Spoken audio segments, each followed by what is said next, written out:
अस्सलाम वालेकुम। Welcome to novels narrative. कैसे हैं आप सब? उम्मीद करती हूँ कि खैर वाफियत से होंगे। जी तो आज हम स्टार्ट करने जा रहे हैं अपने नॉवल के एपिसोड नंबर 2। लेकिन उससे पहले अगर आपने अभी तक चैनल सब्सक्राइब नहीं किया तो जल्दी से चैनल सब्सक्राइब कर लें, बेल आइकन दबा दें ताकि हर आने वाली नई वीडियो आपको मिलती रहे। लाइक कमेंट और शेयर करना मत भूलें।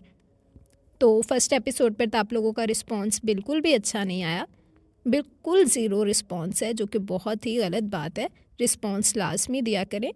मैंने आप लोगों की एक बात मान ली हुई है कि चलो फर्स्ट एपिसोड में स्टोरी ज़्यादा समझ नहीं आती तो आप लोग ज़्यादा रिस्पॉन्स नहीं देते हो, तो ये चीज़ भी मैं एक्सेप्टेबल है मेरे लिए। इसी वजह से मैंने आज सेकंड एपिसोड दे दिया, वरना मेरा इरादा नहीं था। लेकिन इरादा भी इस वजह से नहीं था क्योंकि नॉवल ऐसा है कि इसकी फ़र्स्ट एपिसोड में ईच एंड एवरीथिंग क्लियर हो गई थी।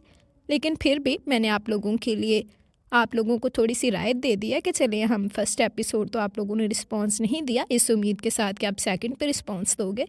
इस वजह से मैंने आप लोगों को अब सेकंड एपिसोड देने जा रही हूँ। तब आप लोगों ने रिस्पांस अच्छा देना है ताकि मैं भी खुशी खुशी नॉवल रिकॉर्ड कर सकूँ। तो चलिए बगैर वक्त ज़ाया के हम अपनी आज की एपिसोड नंबर 2 स्टार्ट करते हैं और देखते हैं कि हमारी आज की एपिसोड में क्या होता है। सुबह सुबह हरम को कसलमंदी से सोफे पर लेटा देखकर सिद्रा बेगम को तशवीश हुई। क्या बात है हरम बेटा, यूनी नहीं जाना क्या? नहीं मम्मा, मुझे तबीयत ठीक नहीं लगती मेरी। आज कोई ख़ास लेक्चर भी नहीं है, इसीलिए मैं नहीं जा रही। वो सुस्ती से लेटी रही। ठीक है, हिबा चली जाएगी। आज मेरी कॉलेज के ज़माने की बेस्ट फ्रेंड रूप मिलने आ रही है मुझसे। काफ़ी अर्से बाद मॉल में मुलाकात हुई तो मैंने उसे घर लंच पर इन्वाइट कर लिया। मैं बहुत खुश हूँ, थोड़ा आराम कर लो फिर मेरा हाथ बिठा देना। ओके मम्मा। हरम ने माँ का खुशी से तमतमाता चेहरा देखा और मुस्कुरा दी थी। वो आज अपनी बदलती कैफियत की पहेली सुलझाने यूं ही आया था। पूरी यूं ही छान मारी, कई चेहरे हिजाब और निकाब में देखे, मगर वो नहीं थी। वो रुका और खुद पर बेतहाशा हैरत हुई।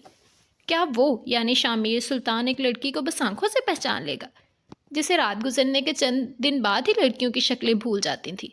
वो फिर झंझलाया था। Shit, I will kill you. बस एक मिनट मेरे सामने आ जाओ वाइट विच। यह दिन सिदरा बेगम और रूप हातम सुल्तान का खुशगवार तरीन दिन था, जब बरसों की बिछड़ी सहेलियां मिली और दुनिया भूल गई। बातें थी कि ख़त्म होने को नहीं आ रही थी। मम्मा को डिस्टर्ब करने के बजाय हरम ने सारा खाने का बंदोबस्त खुद किया। हिबा भी आ गई थी। दोनों बहनें काम में मसरूफ़ थीं। रूप उन्हें बहुत गहरी नज़र से देख रही थी जब वो इन वाओ एग्जाम के खाने टेबल पर चुन रही थी। ये छोटी छोटी बारबी डॉल्स तो बहुत खूबसूरत और बड़ी हो गई हैं सिदरा। अगर मेरी अर्जी जिंदा होती तो इनके हम उम्र होती। वो उदास हुई थी। ये भी तुम्हारी अर्जी की जगह रूप, क्यों फिक्र करती हो? सिदरा ने रूप का हाथ बहुत मोहब्बत से थामा था। तो फिर ठीक है, अब तुम्हें जल्दी मेरी डॉल्स को लेकर घर आना पड़ेगा। क्यों नहीं रूप, जब तुम बोलो हम आएंगे। खुशगवार माहौल में खाना खाया गया। बरसों के बाद मुलाकात की खुशी दोनों के चेहरों पर देखने लायक थी। रूप हरम और हिबा से भी बातें करती रही। उन्हें भी रूप बेहद अच्छी लगी और जल्दी वो इनसे फ्रैंक हो गई थी। अगले दिन वो उसी मुकाम पर खड़ा उस वाइट विच का वेट कर रहा था। बेचैनी से अपनी हालत से झंझलाता उसका मीटर अब खतरनाक हद तक शॉर्ट हो चुका था। दिल यूं जल रहा था जैसे आग की भट्टी में झोंक दिया गया। अपनी रूटीन का हर हीला बहाना नुस्खा आजमा कर देख चुका था, मगर सब बेसूद। दिल कहीं भी ना ठहरा, कहीं ना रुका, लाकर उसी मुकाम पर खड़ा कर दिया था। उसे किसी तौर करार नहीं आ रहा था। मगर अभी अभी की बात है जैसे शामिर सुल्तान के रगोपे में सुकून और सुरूर ने सरायत किया था। चलते दिल पर जैसे शबनम के ठंडे छींटे पड़े थे। इन आंखों को दोबारा देखकर एक सरशारी की कैफियत तारी हुई थी। वो दो थीं, एक जैसी आंखों वाली, जो यूनी के गेट से अंदर दाखिल हुई थी, मगर उसकी मरकज़ी निगाह दाईं जानब वाली थी। वो उसके पास से गुजरी। वो जो भन्नाता छटपटाता उसे सबक सिखाने आया था। पैंट की पॉकेटों में हाथ डाले पास से गुजरने वाली की खुशबू महसूस करके गहरी सी सांस ली थी। रूह में सरूर सा उतरा था। डिम्पल गहरा हुआ था। वो जिसे मार देने के इरादे से यहाँ आया था, अब उसी के पीछे आहिस्तगी से उसके कदमों के निशानों पर चलता जा रहा था। एक जगह जाकर रुककर वो दोनों अपने अपने डिपार्टमेंट की तरफ बढ़ी थी। हरम, हिबा ने पुकारा। हूँ, वो मसरूफ़ से अंदाज में पलटी। तुम्हारी फ़ाइल मेरे पास है। ओह जल्दी दो, वरना सर अनवर क्लास से निकाल बाहर करेंगे। मुतरन्नम मीठी आवाज़ शाबिर के कानों में जैसे मंदिर की घंटियाँ बजीं। वो फ़ाइल थाम कर तेज़ कदमों से अपनी क्लास की तरफ बढ़ी थी।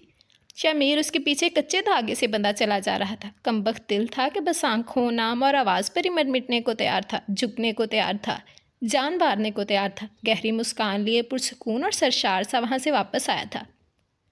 हातम मेंशन में अपने कमरे में मौजूद वाइन में खड़ा खुद को बतौर मुलाहिजा फरमा रहा था।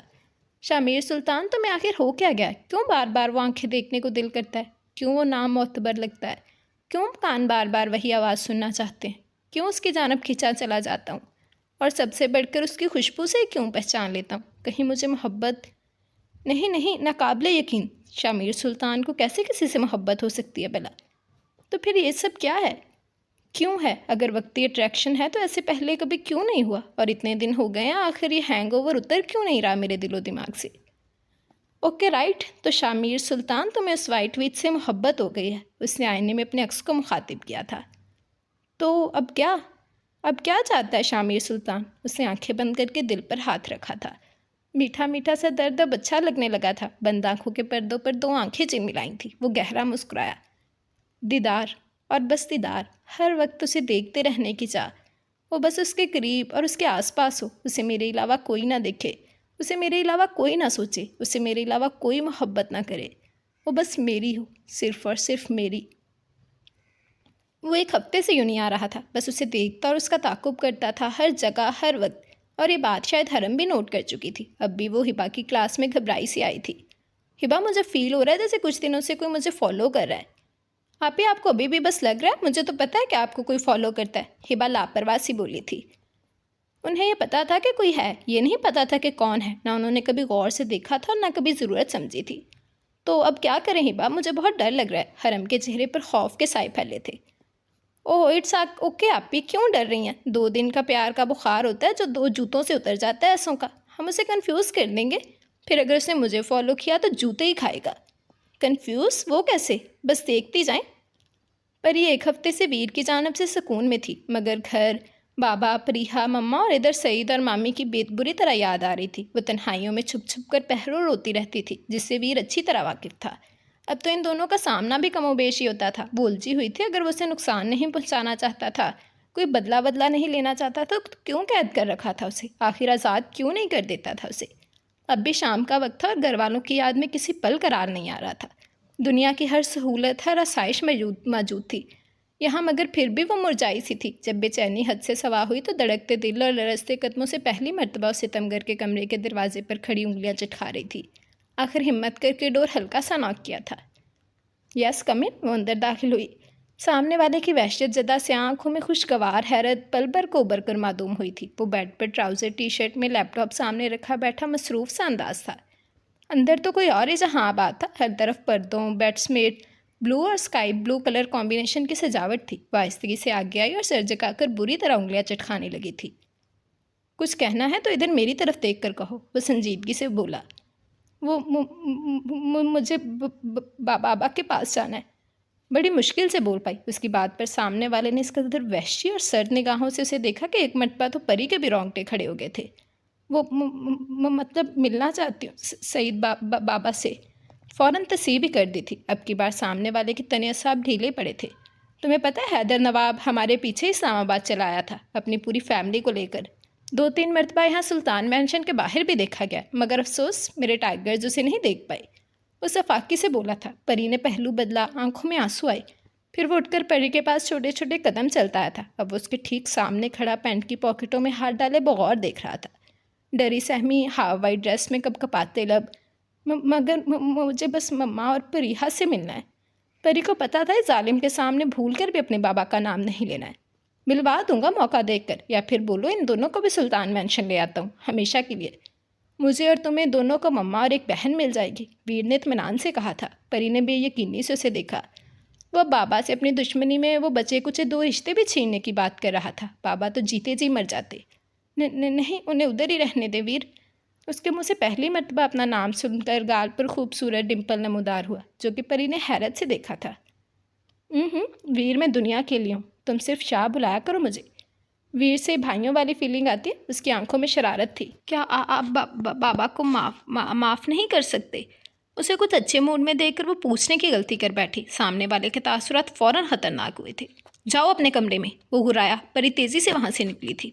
नवाब बस करो, वो ठीक होगी। मुझे पता था वो झूठ बोल रहा था, बकवास कर रहा था, महज तुम्हें तड़पाने के लिए। उसे कोई नुकसान नहीं पहुंचा सकता। अगर पहुंचाना होता तो निकाह जैसे पाकीज़ा बंधन में नहीं बांधता। बदला लेना होता तो बदला पूरा करके वो परी को अगले दिन ही हमारे पास भेज देता।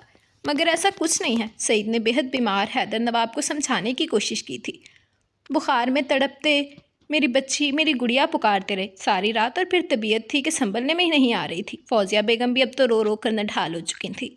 सईद और उनकी बीवी उनकी ढारस बंधाते रहे थे, मगर वो लोग परी की एक भी झलक नहीं देख पाए थे। और अब तो एक और क़यामत उन पर गुजर चुकी थी। Hi little Barbie doll, I am your new best friend. Veer ने बहुत मेहरबान सी मुस्कान के साथ वीयर चेयर पर बैठी उस ब्राउन आंखों वाली लड़की की जानब दोस्ताना सा हाथ बढ़ाया था, जो कि उसने खूबसूरत मुस्कुराहट के साथ थाम लिया था। करीब ही जलाल अपने डॉक्टरी कोट में हाथ डाले खड़ा इस बीमार लागर बछूत को बगौर देखने में मसरूफ़ था, जिसकी पहली झलक देखते ही उसमें एक अजीब तरह की कशिश महसूस हुई थी उसे, और इसके साथ ज़िंदगी में पहली मरतबा हुआ था। पलविशा, वो बहुत मुश्किल बोली। हाँ, वो भी आ जाएगी। यू नो व्हाट, उसने तुम्हारे लिए बहुत बड़ा सरप्राइज़ प्लान किया है। कहती है मैं अपनी परी से तब भी मिलूंगी जब वो बिल्कुल ठीक हो जाएगी। तो तुम ठीक होगी ना परी? इलाज के लिए जाओगी ना, जहाँ पलवशा और मम्मा बाबा भेजेंगे तुम्हें। उसने इस बात में सर हिलाया। Wow, that's like a good girl. मैं भी डॉक्टर से बात करके आता हूँ। ओके, इतना ये सिस्टर्स तुम्हारा ख्याल रखेंगे, उन्हें भी पलवशा और मम्मा बाबा ने तुम्हारे पास भेजा है। ओके, वो बोली तो जलाल और वीर जिलाल के कैबिन में आए थे। द ग्रेट शावीर सुल्तान तो दुश्मन की बेटी को इलाज के लिए लंदन भेजना चाहता है। मुज़हिका खेज। वीर ने उसका तंज नज़रअंदाज कर दिया। बकवास बंद करो और बताओ उसके ठीक और नॉर्मल होने के चांसेस क्या हैं? मायूस को नहीं है, बाकी मिरेकल्स भी दुनिया पर होते हैं। जलाल, मैं तुम पर भरोसा करते हुए इसकी तमाम जिम्मेदारी तुम्हें सौंपता हूँ। वहाँ अक्का आपी भी होंगी। ऑपरेशन के बाद उसके नॉर्मल होने के चांसेस हैं। मैं परी को सरप्राइज़ देना चाहता हूँ, शावीर ने कहा तो जलाल ने अजीब नज़रों से अपने अजीब दोस्त को घूरा था। उसने डिम्पल की नुमाइश की तो वो भी हंस दिया था। हरम और हिबा आज यूनी में दाखिल हुई तो पिंक बिल्कुल same dress, same sandal, same हिजाब के निकाब का स्टाइल था। कोई भी उन्हें देखकर आवाज़ सुने बगैर नहीं पहचान सकता था कि कौन हरम है और कौन हिबा। तो उसे कन्फ्यूज़ करने का ये तरीका निकाला था उन्होंने। वो जो कॉरिडोर में अपने हरम हूर का बगैर देखे आशिक दीवाना हो चुका था और वेट कर रहा था, उन्हें इस तरह देखकर मुंह नीचा करके गहरा मुस्कुराया था। अभी अभी ही शामिर का मूड बहाल हुआ था, नहीं तो अपने नाम नेहाद दोस्त का जबड़ा तोड़ कर आ रहा था। उसमें आने वाली तब्दीलियां तो हर कोई नोट कर चुका था। फिर जब दोस्तों को पता चला कि वो बाकायदगी से यूनी के चक्कर लगा रहा है, तो एक खबासत से बोला और अपने शामत बुलवा बैठा था। यार, हमें भी तो दिखाओ, हमें भी तो मिलवाओ, ऐसा कौन सा माल है जो शामिर सुल्तान पागल हो गया है? फिर शामिर सुल्तान का गुस्सा और जुनून देखा था सबने, और आइंदा के लिए उसे छेड़ने से तौबा की थी। वो करीब से गुस्से तो शामिर उनके पीछे गया। जब अपने अपने डिपार्टमेंट की तरफ मुड़ने का वक्त हुआ तो हरम हिबा और हिबा हरम के डिपार्टमेंट की तरफ पड़ी थी। उनकी चालाकी समझकर अब फिर शरारती डिम्पल गाल पर उभरा और वहाँ मौजूद कई हसीनाओं को अपनी तरफ मुतवज्जो कर गया था। अपने स्टाइलिश हुलिये में वो बेहद हैंडसम और डैशिंग लग रहा था। हरमहूर, मेरी जान, मेरी ज़िंदगी, तुम्हें क्या खबर कि मैं तो तुम्हारी आहट और खुशबू से तुम्हें पहचान लूँ। ना पहचानूँ तो मेरी मोहब्बत की तौहीन होगी। वो दिल भी उससे मुखातिब हुआ था। मगर जब शामिर हरम के पीछे हिबा की डिपार्टमेंट की जानब बढ़ा तो अब तो सचमुच हरम की हवाइयाँ उड़ी थी। भागकर क्लासरूम में चली गई थी और फिर वो लेक्चर इन दोनों को एक दूसरे की जगह बेजारी से अटेंड करने पड़े। वो खौफ के मारे क्लास में ही जमी रही थी। आखिर हिबा ही आई थी। हिबा, अब क्या होगा? हमें तो हमारे टीचर्स नहीं पहचान पाए। उसने मुझे कैसे पहचाना? हरम ने पहलू बदला था। ओ कम ऑन, आप ही डरना बंद करें, मैं हूँ ना, पीछे ही आता है ना, कुछ कहता तो नहीं। जिस दिन कुछ कहा मैं उसकी दुर्गत बनाऊंगी कि नानी याद आ जाएगी। ठीक है, हरम को तसल्ली हुई। ये भी सच था, उसने कभी कुछ कहा तो नहीं था ना, तो फिर फिक्र किस बात की। सुल्तान मैंशन का लाउंज था जिसमें चंद औरतें सुर्ख आंखों और स्याह लिबास में बीन कर रही थीं। दहशतनाक सिसकियां चारों तरफ सुनाई दे रही थीं।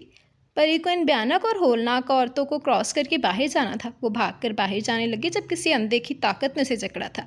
अब ना वो हिल सकती थी, ना एक भी कदम उठा सकती थी, और वो होलनाक ड्राउनी औरतें सुर्ख और साकित पुतलियों, लट्ठे की तरह सफ़ेद चेहरे, स्याह लिबास में उसकी जानब बढ़ रही थी। वो झनझना कर नींद से बेदार हुई थी। रात आधी रात का जाने कौन सा पहर था। पूरा वजूद खुली सी टी शर्ट और ट्राउज़र पसीने में नहाया हुआ था। बाल खुले और बिखरे हुए थे। खौफ से हलक खुश्क हुआ था। आंखों में आंसू थे। उसे अब भी यूँ लगा वो औरतें उसे घूर रही हैं। सिसकियाँ और आहटें सुनाई दे रही थी जैसे। एक ही जुस्त में बेड से उतरी, बगैर दुपट्टे और चप्पल के हुए मतवहिद सी इस कमरे से भागी थी। बगैर सोचे समझे साथ वाले कमरे का दरवाज़ा खोला तो और ज़्यादा होश उड़े। वो भी खाली था। अब तो परी लरज़ उठी थी।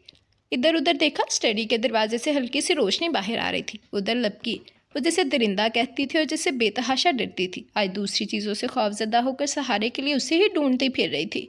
स्टडी में दाखिल हुई, वो सामने नजर आया तो पीछे मुड़कर डोर को लॉक कर लिया और फिर दरवाजे से लगी बेआवाज़ आंसू बहाती नीचे बैठती चली गई थी।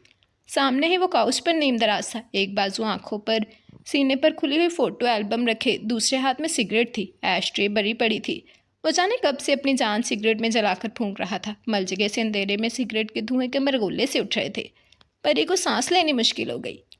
उफ, चरसी कहेगा। शदीद घुटन में दिल में से एक और ख़ताब दिया और रोते हुए से गुस्सा था। क्यों आई हो यहाँ? भारी बोझल आवाज़। आंखों से बाजू नहीं हटाया। हटाता तो यकीनन उनकी वहशत और वीरानी देखकर परी उससे भी डर जाती। मुझे डर लग रहा है। वो सिसकी। किससे? मैं तो यहाँ हूँ। तंसिया लहजा।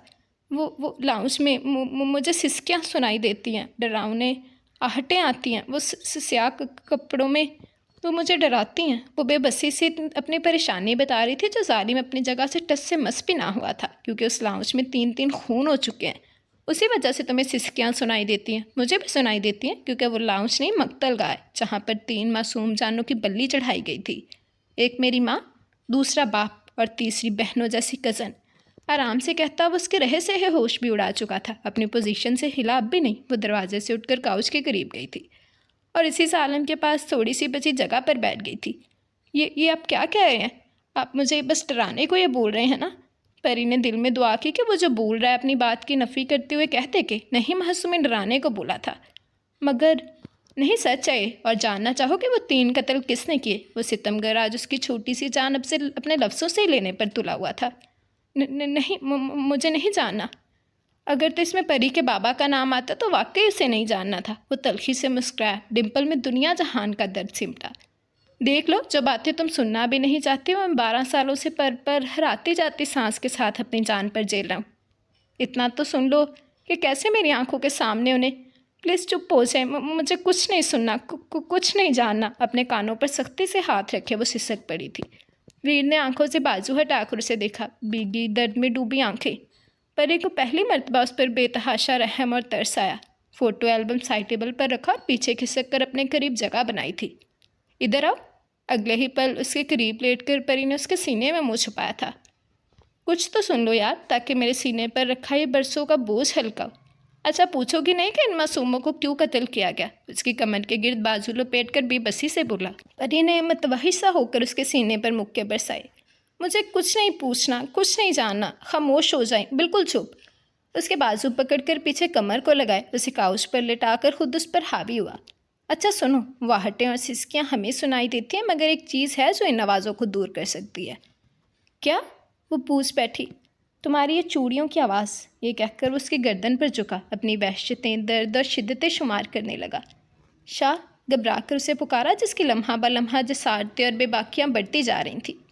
हुक्म जाने शाह। जज्बात और दर्द से बोझल आवाज़। मुझे डर लग रहा है। मुझसे? वो पूछ बैठा। नहीं, पता नहीं। अब नहीं लगेगा, वो कहता उसे बाजू में भरकर उसके बेडरूम में लाया, बेड पर नरमी से लिटाया और वापस मुड़ने लगा। परी ने फिर दहशत से इधर उधर देखा था। वो भयानक औरतें खुद को फिर घूरती महसूस हुई। इससे पहले वो सितमगर कमरे से निकलता तेज़ी से उठकर फिर पीछे से उसकी शर्ट मुट्ठियों में जकड़ी थी। वो ठठक कर रुका। क्या चाहती हो परी? करीब आ जाऊं फिर? वो झंझलाया। वो ऐसी हालत में कब से उसका ज़बत आजमा रही थी और अब तो बस हो चुकी थी। उसे फिर अपनी हालत पर रोना आया। इस बेहिस की कमर से सर टकाकर सिसक पड़ी थी। वो मुड़ा, उसे फिर उठाया था। बेड पर लिटाकर उस पर झुका। उसकी सांसें अपनी सांसों में उलझाई थी। बरसों की प्यासी रूह सैराब हुई। कमरे में मायनी खेसी चूड़ियों की खनखनाहट गूंज रही थी। अब शाहवीर सुल्तान का खुद को रोक पाना नामुमकिन था, क्योंकि परी कोई मज़ाहमत नहीं कर रही थी। बढ़ती रात के साथ उसकी शिद्दतों में इजाफा हुआ था। वो अब पुरसकून था। उसे अपनी परी के वजूद में सुकून ढूंढ लिया। उसे छू लिया, महसूस कर लिया। उसे अपनी मोहब्बत को पा लिया था, परी को पा लिया था। ये जाने बगैर कि तकदीर परी को उसके इतने करीब लाकर एक मरतबा फिर उसे धचका देने वाली है कि फिर वो टूटेगा, बिखरेगा, बर्बाद हो जाएगा। मीर, तुम कब सुधरोगे बच्चे? देखो क्या हालत बना रखी है अपने कमरे की और ख़ुद की। वो जूंदे मुंह बेड पर बिन पिए ही मसरूर सा लेटा हुआ था। रूप ने उसके कमरे की हालत देखकर आंखें सुकेड़ी थी। ओ कमान मम्मा, किससे मना किया है? ले आए ना मेरा रूम समेटने वाली। रूप को खुशगवार तरीन हैरत हुई थी। What is this Shamir Sultan speaking? नींद में तो नहीं बोल रहे मीरू? रूप ने उसे झंझोर डाला था। वो गने बालों में हाथ फेरता उठ बैठा था। तो और क्या, आप और पापा जो खुलेआम रोमांस करते नजर आते हैं, आप जवान दिलों के तो अरमान जागेंगे ना? वो बेहद शरारत से बोला था। रूप ने उसकी कमर में थप रसीद की थी। मीरू, कितने बदतमीज़ और मुंह फट होते जा रहे हो कसम से। वो कहका लगाकर हंस पड़ा था। अच्छा बी सीरियस, सुनो ना, मैंने तुम्हारे और शाजिर के लिए लड़कियां देखी हैं, मेरी दोस्त की बेटियां, और तुम्हें क्या बताऊं किस कदर खूबसूरत हैं। मैंने तो निम्रा से भी बात कर ली है। रूप की आंखों में हरम और हिबा की खूबसूरत पुरवकार शबीर झिलमिलाई थी। वो बेहद एक्साइटेड से बोली थी। मुझे तो बख्श ही दे मम्मा, क्योंकि मैं आपकी बहू ढूंढ चुका हूँ, उससे संजीदगी से कहा। रूप बुझ सी गई। अच्छा कौन है, कब दिखा रहे हो? रूप का बुझा चेहरा देखकर मीर के दिल को कुछ हुआ था। ओके सैड ना हो, मैं आपकी सिलेक्ट की हुई लड़की देखूंगा, आप मेरी सिलेक्ट की हुई लड़की देखना। जिसकी ज़्यादा अच्छी हुई वही डन होगी। उसे अपनी पसंद पर बहुत गरूर था। ओके डन, वो इतने में ही खुश हो गई थी। अच्छा नेम तो बताएं अपने वाली का, मीर शरारत से बोला था। हरम बहुत प्यारी बच्ची है, मीर बेतहाशा चौंका था। वाट ए कोइंसिडेंस मम्मा, मेरी वाली का नेम भी हरम हूर है। अब के चौंकने की बारी रूप की थी। उसका भी फुल नेम हरम हूर ही है मीर। रूप का चेहरा तमतमाया था। उसके बाबा का नाम बाबर अहमद तो नहीं? मीर ने रूप की बात बीच में यूज़ की। वो यूनी में पढ़ती है, रूप ने कहा। कंप्यूटर साइंस के 3rd सेमेस्टर में। मीर ने बात मुकम्मल की थी। हाँ मीर यही है, इसका मतलब हमारी पसंद एक ही है। Mamma I am so happy, so excited. Mir ने रूप के बाजू में उठाकर घुमा डाला था। दोनों माँ बेटा बेतहाशा खुश थे। Mama no I can't wait, please जल्दी से बात चलाए ना। मीर बेचैन सा हुआ था। ओह बड़ी बेचैनी। यू नो वट, कल मैंने उन्हें घर में इनवाइट किया, सारा दिन वो लोग यहीं मेरे साथ स्पेंड करने वाले हैं। मीर के हाथ तो जैसे कारून का ख़जाना लग चुका था, इतना खुश हुआ। रियली मम्मा मैं बहुत खुश हूँ, बहुत बहुत बहुत। उसने रूप का माथा चूमा था। अच्छा ये बटरिंग बंद करो और ये बताओ वीर का कुछ अता पता है कि नहीं? क्या करता फिरता है ये लड़का? यस मम्मा मुझे पता है, ब्रो ने भी शादी कर लिया है। मैं भाभी से मिलना चाहता था मगर भी ब्रो ने मना कर दिया। पता नहीं उनकी क्या प्रॉब्लम है। मीर ने बुरा सा मुंह बनाया। पर मुझे उनकी हर बात पता होती है। रूप ने ताजुब से इन भाइयों की बॉन्डिंग देखी थी। ओके मम्मा घूरना बंद करें और प्राइवेसी दें। वीर ब्रो को ये गुड न्यूज़ सुनी है। वो हंसता हुआ बेड पर ढेर हुआ था। फ़ोन मिलाया जो कि दूसरी बेल पर अटेंड कर लिया गया था। हाय ब्रो कैसे हैं आप? मीर ने मोहब्बत से पूछा था। बहुत खुश। वो जो नींद से बेदार होकर इस परी पेखर के पहलू में बैठा था, दबे दबे जोश मगर धीमे लहजे में उसकी दराज जुल्फों में हाथ फेरते हुए बोला था। तुम सुनाओ खैरियत है ना? यूनी के बड़े चक्कर लग रहे हैं आजकल, वीर ने पूछा था। मीरू को हैरत का झटका लगा था। वीर मुस्कुराया। तुम क्या समझते हो, अनजान या लापरवाह तुम दोनों की तरफ से? पल पल की खबर है मुझे तो ये भी मालूम है शाजिर इस वक्त लंदन में क्या कर रहा है। तुम तो फिर मेरे दिल के करीब बैठे हो। पता नहीं आप क्या चीज़ हैं bro, love you so much. अच्छा जी, मुझे तो लगा वो हिजाब वाली मिली है तो ब्रो को भूल ही गए होगे। वीर ने फिर से उसे झटका दिया था और छेड़ा। Bro that's not fair. मेरी कोई पर्सनल लाइफ में प्राइवेसी नाम की कोई चीज़ है भी कि नहीं? मैं समी प्राइवेट डिटेक्टिव की गर्दन मरोड़ दूंगा जो आपकी हर किसी की प्राइवेट खबरें ला कर देता है। वो रूहान सा हुआ था। वीर ने कहका जब्त किया। ओके मूड मत ऑफ करो यार, डिटेल्स बताओ, मुझे भी पता है अब की बार तुम्हारे साथ कुछ डिफरेंट हुआ है। Of course bro, you know what. और फिर शामिर ने अपनी दास्तान मोहब्बत अपने ब्रो के सामने खोल कर रख दी थी। वीर मुस्कुराते बड़ी तवज्जो से उसे सुनता रहा था। ब्रो मैं उसके बगैर एक पल भी नहीं रह पाऊंगा, मर जाऊंगा। मीर ये क्या बदतमीज़ी है, ऐसा बोलने की हिम्मत भी कैसी हुई तुम्हारी? वीर गुराया। मुझे जानते हो ना, तुम दोनों पर आँच भी आई मैं पूरी दुनिया को आग लगा दूंगा। फिर तुमने इतनी बड़ी बात कैसे कर दी? ब्रो यू डोंट नो मेरे साथ क्या हो रहा है। मैं कुछ नहीं होगा, वो तुम्हारी हुई हमेशा हमेशा के लिए। ये तुम्हारे ब्रो शाबीर सुल्तान का वादा है। अब मुझे कोई उल्टी सीधी बात सुनाई ना दे। ओके बस खुश रहो तुम लोग, बाकी सब कुछ भूल जाओ। मैं मम्मा से बोल दूंगा जल्द से जल्द तुम्हारा रिश्ता पक्का कर देंगी। शाजिर की जो मर्जी होगी वो भी मैं पता करवा लूँगा। Love you so much bro, Mir बोला था। ओके ठीक है रखो फ़ोन, मुझे ऑफिस आना है। मीर ने फ़ोन रखकर सुकून से आंखें मूंदी। इतनी जल्दी दिल की मुराद बर आएगी उसका अंदाज़ा नहीं था। सुरूर था जो रगो पे में दौड़ रहा था। तुम सिर्फ मेरी हो हरम, सिर्फ मेरी। अब तो रुखे रोशन का दीदार करना बनता है हरम यार। वो फ़ौरन उठा था। आई एम कमिंग हरम जान। मीर यूनी पहुंचा तो पता चला कि आईटी का सेमिनार है और 3rd ईयर के कुछ स्टूडेंट्स ऑडिटोरियम में हैं। हरम भी वो कुछ स्पेशल प्लान करता है, ऑडिटोरियम की तरफ बढ़ा। वो ऑडिटोरियम में डाइस के पास खड़ी आईटी के सेमिनार के लिए तैयार की गई अपनी स्पीच के पेपर फाइल में सेट कर रही थी।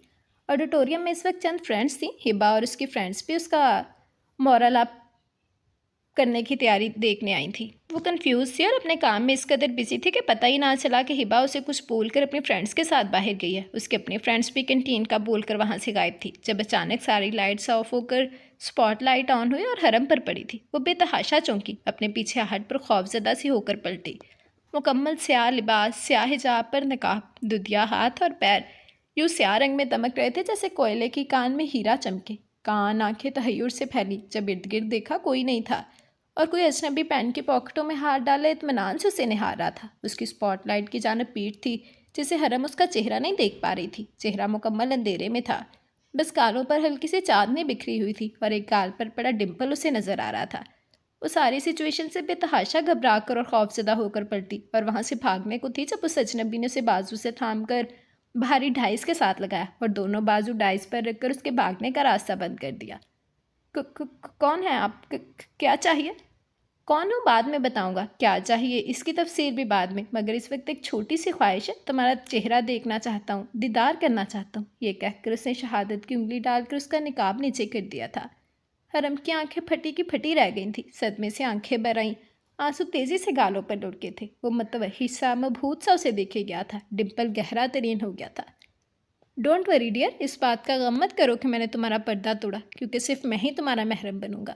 आई प्रॉमिस यू, ये आंखें, ये चेहरा देखने का हक सिर्फ मेरा है और मेरा ही रहेगा, क्योंकि मैं इन पर मरता हूँ और मर जाऊँगा, मगर तुम्हारे साए तक भी किसी को पहुँचने नहीं दूंगा। ये कहकर वो दोबारा शहादत की उंगली से उसके निकाब को दुरुस्त करने लगा। हरम की जान पर बन गई, ज़ोर से आंखें बंद करनी थी। आप पे क्या हुआ? हिबा की आवाज़ से वो होश में आई और आंखें खोल दी थी। ज़ोर से उसे गले लगाया था, चेहरे पर खौफ के साए थे। हिबा घर चलो प्लीज़, मेरी तबीयत ठीक नहीं। ओके चलो आप पे। हिबा उसे लेकर यूनी से निकली थी। वो अपने कमरे में स्टडी टेबल पर नोट्स के ऊपर झुका हुआ था जब निम्रा भांप उड़ाता कॉफ़ी का कप लेकर अंदर दाखिल हुई थी।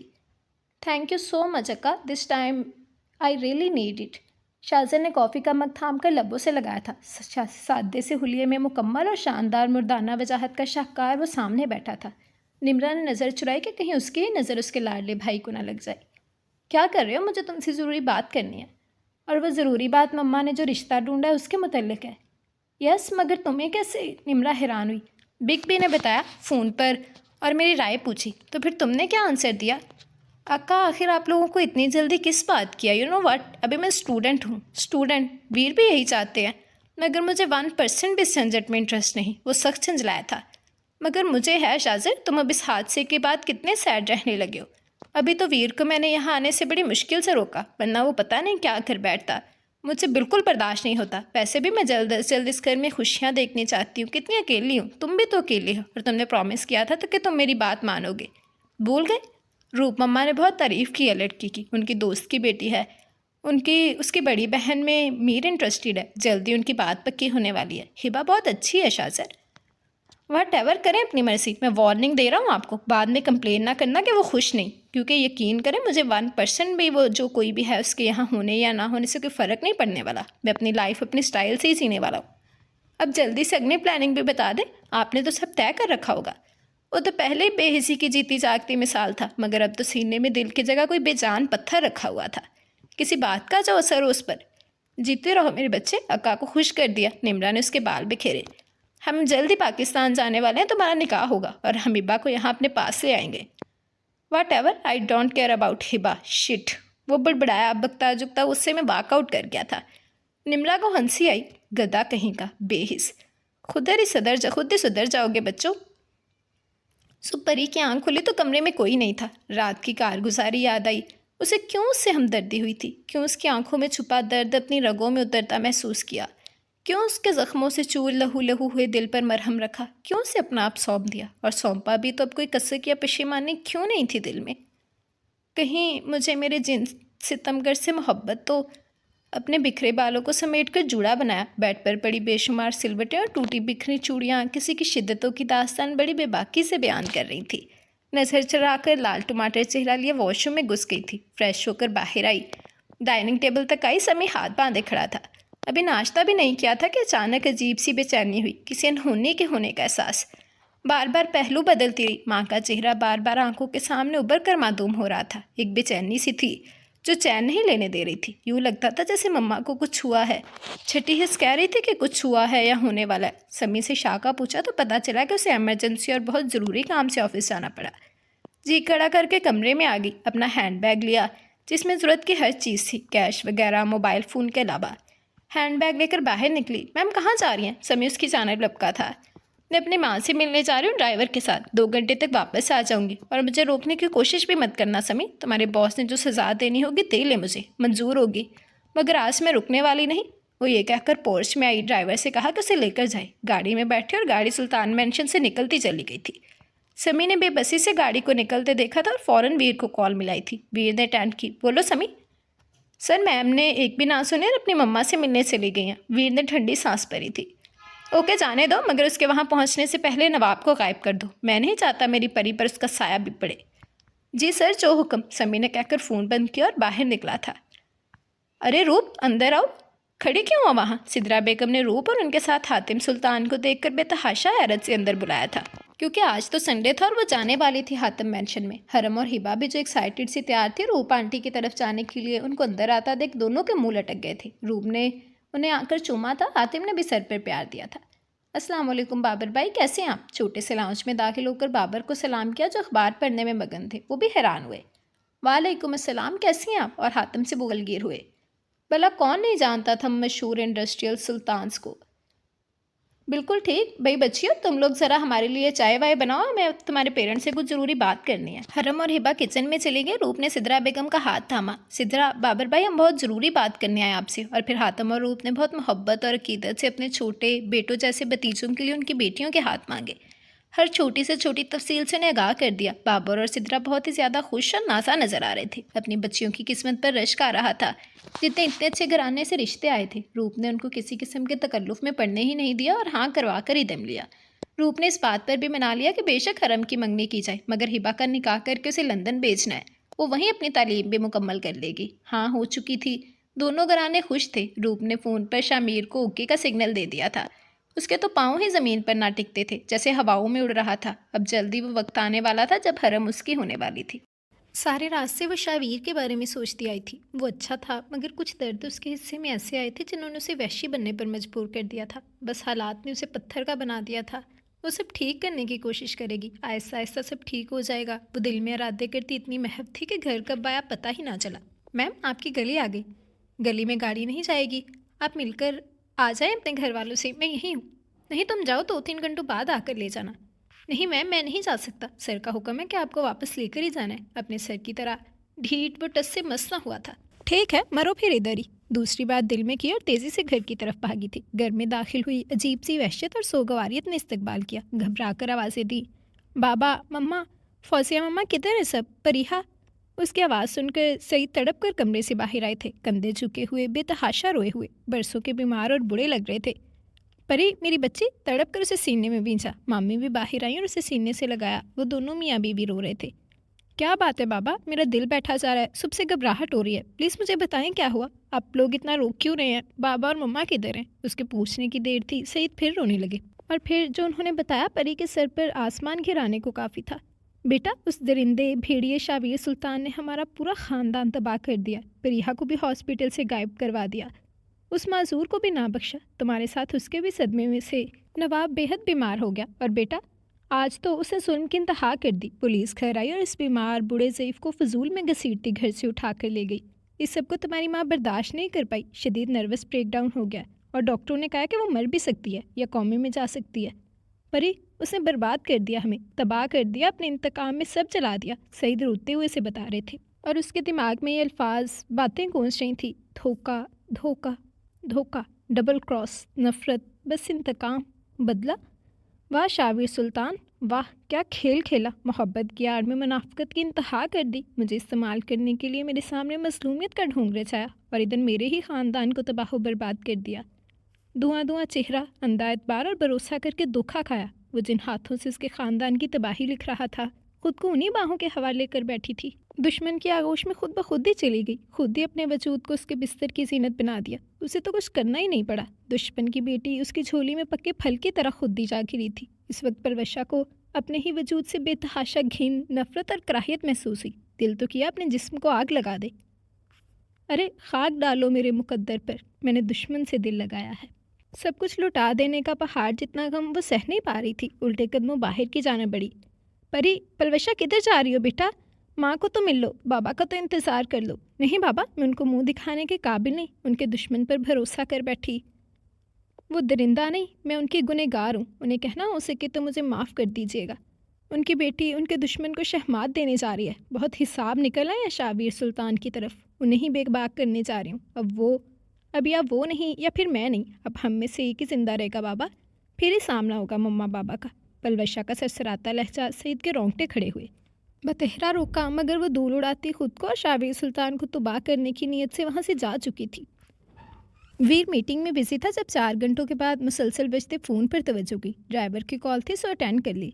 सर मैम 3 घंटों का बोलकर अपने घर गई थी, अब 4 घंटे होने को आए हैं, वो बाहर नहीं आई। मैंने उनके घर जाकर पूछा तो वो कह रहे हैं कि मैम तो उसी वक्त वापस चली गई थी। ड्राइवर ने परेशानी से डरते हुए कहा, जबकि वीर की रगें तन चुकी थी।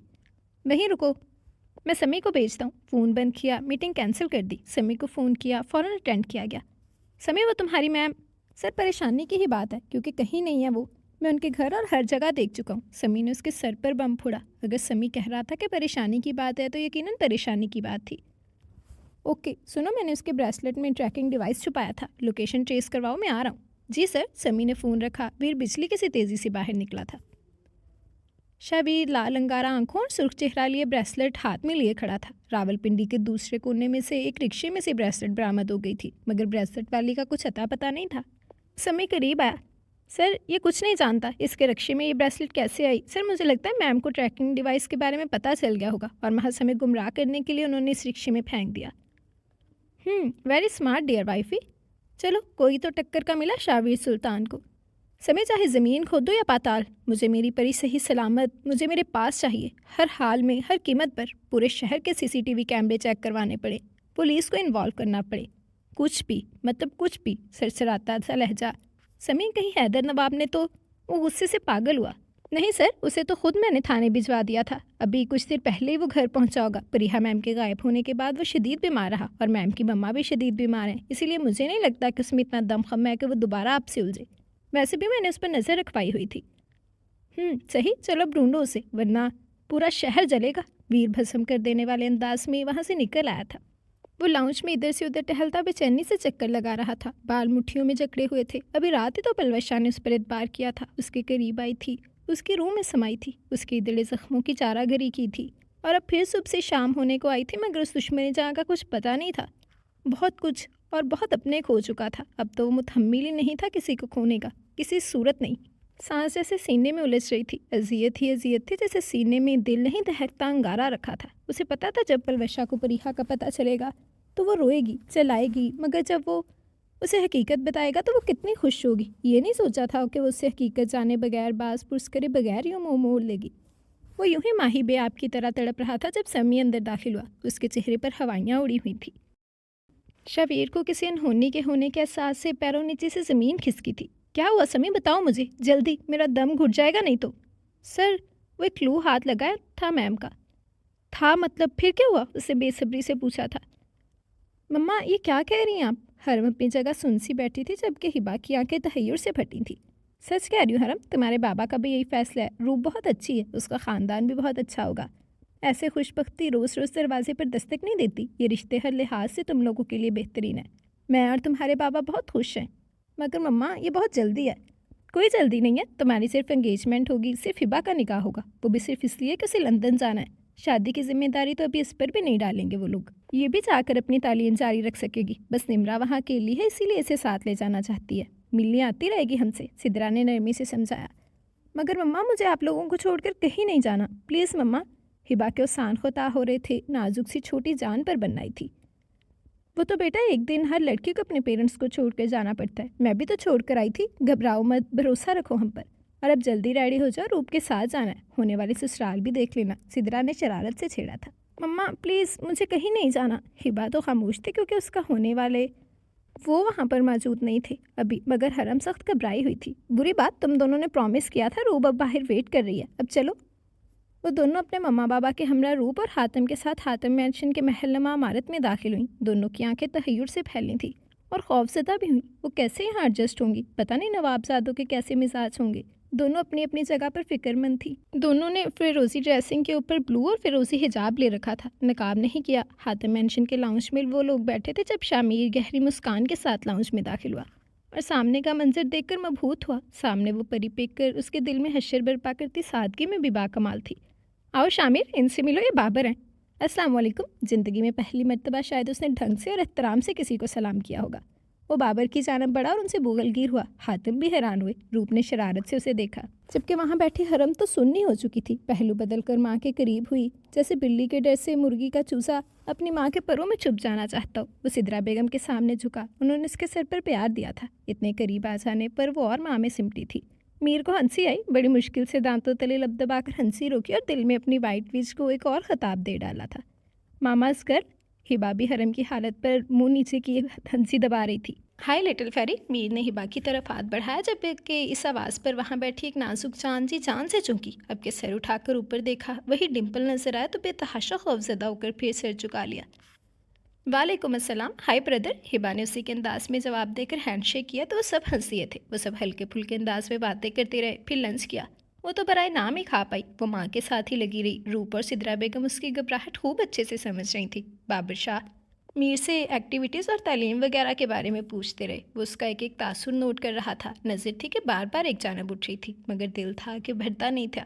और हरम की खुद पर उसकी पुरहिद्दत निगाहें महसूस करके हथेलियाँ पसीने से भीग रही थी। उफ, किस मुसीबत में फंस गई। वो दिल में झंझलाई, क्योंकि वो बड़ों के सामने भी अपनी बेबाक नजरें नहीं हटा रहा था उससे। बाबर और हातिम स्टडी में जा चुके थे। रूप और सिदरा आपस में बातों में मसरूफ़ थी। वो अब भी ममाज गर्ल सिदरा बेगम से चिपकी उन्हें डिस्टर्ब कर रही थी। आए आप भी लॉन में चलते हैं, और बैक साइड पर गार्डन भी है। रूप आंटी ने बताया। हिबा ने उसकी मुश्किल आसान की थी। हिबा मेरी जान, रूप आंटी नहीं रूप मम्मा कहो। वैसे भी शाहजर परसों आ जाएगा और हम फंक्शन की प्लानिंग कर चुके हैं। रूप ने शरारत से उसे छेड़ा। अब की बार तो वो भी सटपटाई थी और दोनों फ़ौरन बाहर चली गई। वो शामिर सुल्तान का दिल अपने नाजुक कदमों में उलझाए अपने साथ ही ले गई थी। मीर का दिल हर चीज़ से उठ गया था। वो बेचैन सा हुआ। रूप ने नोट किया। मीरू जाओ बेटा, वो गेस्ट है, उन्हें टाइम दो और घर दिखाओ। उसका दिल किया रूप के सदके चला जाए। जी मम्मा, वो ताबेदार सा बना हुआ बोला था और बाहर निकला। वो पीछे गार्डन में बहुत बड़े ऑस्ट्रेलियन पैरट्स के पिंजरे के पास खड़ी बहुत शौक से किस्म किस्म के पैरट्स देख रही थी। हिबा इधर देखो। वो हरम ने उंगली से एक तरफ इशारा किया और दबे दबे जोश से बोली। वो बिल्कुल वाइट है, सिर्फ आंखें रेड हैं। ये कितना मैजिकल है ना। कुछ दिन पहले मैंने भी बिल्कुल ऐसे ही एक वाइट फेरी देखी थी। वो सीन भी बहुत मैजिकल था। उसके बिल्कुल करीब से आती आवाज़ पर वो फिर उछली और तकरीबन हिबा के पीछे छुप गई थी। फेरी कब और किधर देखी ब्रदर आपने? हिबा को हैरत हुई। सरप्राइज है डियर सिस्टर, प्लस भाभी एंगेजमेंट के बाद बताऊंगा। हिबा की बोलती बंद। वो तो उसे भाभी बना ही बैठा था। आप मुझसे इतना डर क्यों रही हैं हरम? प्लीज़ रिलैक्स हो जाएं। या आपको किसी ने ये बता दिया है कि मैं बंदे खाता हूँ? वो बेहद शरारत से बोला, मगर लहजे में शहद घुला हुआ था। हिबा डियर आप अंदर जाओ ना, होने वाले कपल को कुछ प्राइवेसी दो। हरम ने ज़ोर से उसका दुपट्टा मुट्ठियों में बींचा था। रिलैक्स आप भी, मैं जा रही हूँ, आप ब्रदर के साथ आ जाना। अब तो हिबा भी उसकी बुज़दिली और इस कदर नर्वस होने से झल्लाई थी। शामिर तो कितने सॉफ्ट और स्वीट सी स्माइल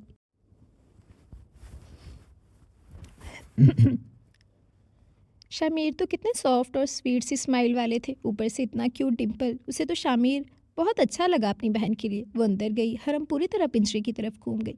आप वो यूनी में आप वहीं हैं ना? आखिर हरम ने हिचकिचाते पूछ ही लिया था। यस मैं वहीं हूँ। मैंने प्रॉमिस किया था ना कि मैं ही तुम्हारा महरम बनूंगा। सी अपना प्रॉमिस पूरा कर रहा हूँ। वो आपसे फिर तुम पर आया था।